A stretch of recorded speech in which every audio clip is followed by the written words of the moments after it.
Hello বন্ধুরা, সবাই কেমন আছেন? আশা করছি সবাই খুব ভালো আছেন এবং সুস্থ আছেন। আজকে খুব তাড়াতাড়ির একটা ডিমের রেসিপি দেখাবো, যেটাকে আমাদের ডিমের ঝালও বলে থাকে।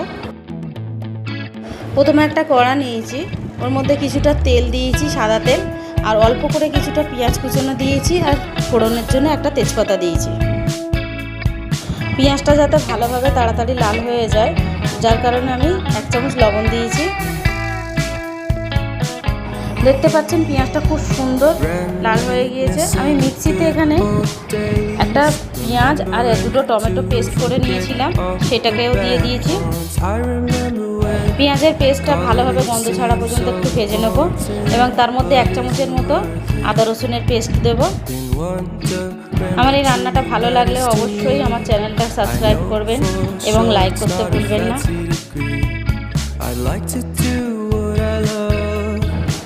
এটা ভালোভাবে লাল হয়ে গেলে ওর মধ্যে এক এক করে গুঁড়ো মশলা দিয়ে দেবো। 1 চামচ লঙ্কার গুঁড়ো, 1 চামচ হলুদ গুঁড়ো দিয়ে ভালোভাবে, এবং 1 চামচের ধনের গুঁড়ো, জিরে গুঁড়ো দিয়ে দেবো। দিয়ে ভালোভাবে মশলাগুলোকে কষিয়ে নেব। এবার একটুখানি জল দেব যাতে মশলাটা তলায় লেগে না যায়।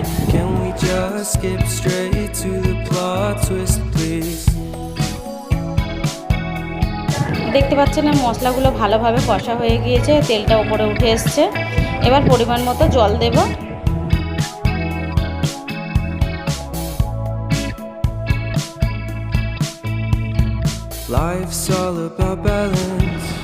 ঝোলটা ফুটে গেছে। এবার আমি একটা একটা করে ডিমগুলোকে ভেঙে ওপরে আস্তে আস্তে ছেড়ে দেবো।